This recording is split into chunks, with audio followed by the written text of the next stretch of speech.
ಓಂ ಶಾಂತಿ. ಪರಮಾತ್ಮ ಸ್ವರ್ಗದ ರಚಯಿತ ಆಗಿದ್ದಾರೆ. ಸ್ವರ್ಗ ಹಾಗೂ ನರಕ ಅಂದರೆ ಯಾವುದು? ಪರಮಾತ್ಮ ಸ್ವರ್ಗದ ರಚಯಿತ. ಅದಕ್ಕೋಸ್ಕರ ಸ್ವರ್ಗವನ್ನು ನಿರಾಕಾರ ರಾಮ ಅಂದರೆ ಪರಮಾತ್ಮ ಸ್ಥಾಪಿಸುತ್ತಾರೆ. ನರಕವನ್ನು ರಾವಣ ಸ್ಥಾಪಿಸುತ್ತಾನೆ. ಮಾನವರು ಸ್ವರ್ಗ ಅಂದರೆ ಮೇಲೆ ಆಕಾಶದಲ್ಲಿರುವುದು ಎಂದು ತಿಳಿದಿದ್ದಾರೆ. ಆದರೆ ಭೂಮಿಯ ಮೇಲೆಯೇ ಸ್ವರ್ಗವು ಹೊಸ ಜಗತ್ತು ಇರುವುದು. ನರಕವು ಅಂದರೆ ಹಳೆಯ ಜಗತ್ತು ಭೂಮಿಯ ಮೇಲೆ ಇರುವುದು. ಸೃಷ್ಟಿ ನಾಟಕ ಈ ಭೂಮಿಯ ಮೇಲೆ ನಡೆಯುವುದು. ಅದಕ್ಕೋಸ್ಕರ ಸ್ವರ್ಗವು ಇಲ್ಲಿಯೇ, ನರಕವು ಇಲ್ಲಿಯೇ ಇರುವುದು. ಕೆಲವರು ಅಂತರ್ಧಾನದಲ್ಲಿ ಹೋಗಿ ಸ್ವರ್ಗದ ದೃಶ್ಯಗಳನ್ನು ಸಾಕ್ಷಾತ್ಕಾರ ಮಾಡುವರು. ಮೀರಾ ಭಕ್ತಿ ಮಾಡುತ್ತಾ ಸಾಕ್ಷಾತ್ಕಾರವನ್ನು ನೋಡುತ್ತಿದ್ದರು. ಅದಕ್ಕೋಸ್ಕರ ಸ್ವರ್ಗ ಮೇಲೆ ಇರುವುದು ಎಂದು ಭಾವಿಸಿದ್ದಾರೆ. ಸೃಷ್ಟಿ ನಾಟಕವು ನರಕ ಹಾಗೂ ಸ್ವರ್ಗದ ನಾಟಕ. ಅದು ಭೂಮಿಯ ಮೇಲೆ. ಭೂಮಿ ಒಂದು ದೊಡ್ಡ ರಂಗಮಂಟಪ ಆಗಿರುವುದು.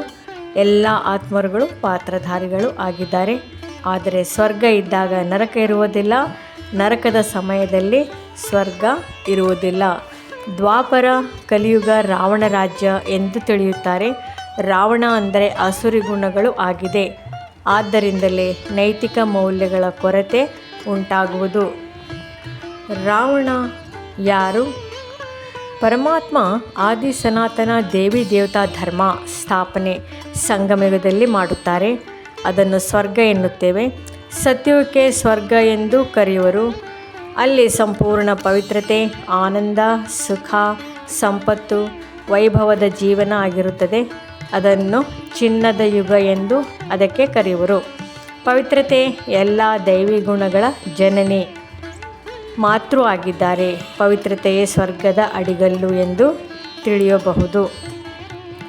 ಆದರೆ ಮಾನವ ಅಪವಿತ್ರತೆ, ವಿಕಾರಿ ಜೀವನ ಸ್ವರ್ಗ ಎಂದು ತಪ್ಪಾಗಿ ತಿಳಿಯುವರು.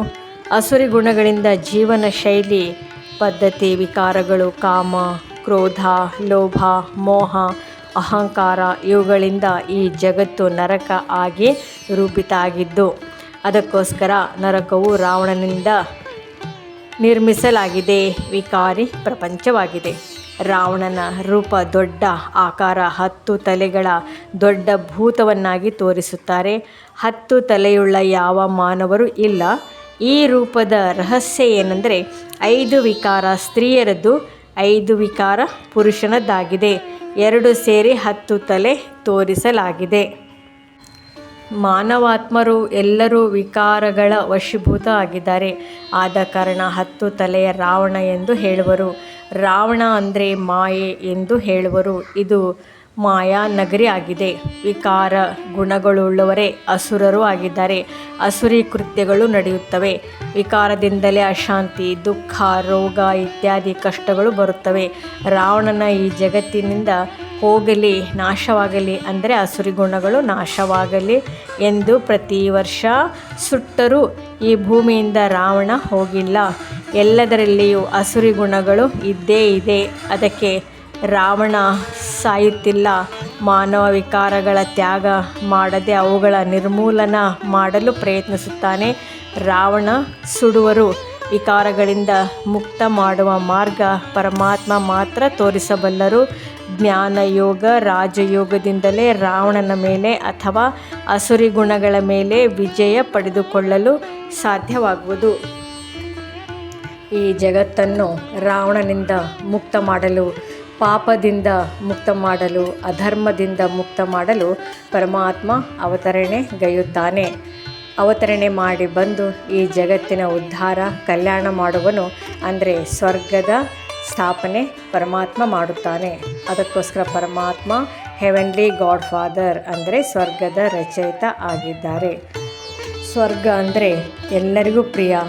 ಅದು ಧರ್ಮಶ್ರೇಷ್ಠ ಮತ್ತು ಕರ್ಮಶ್ರೇಷ್ಠ ಜಗತ್ತಾಗಿರುತ್ತದೆ.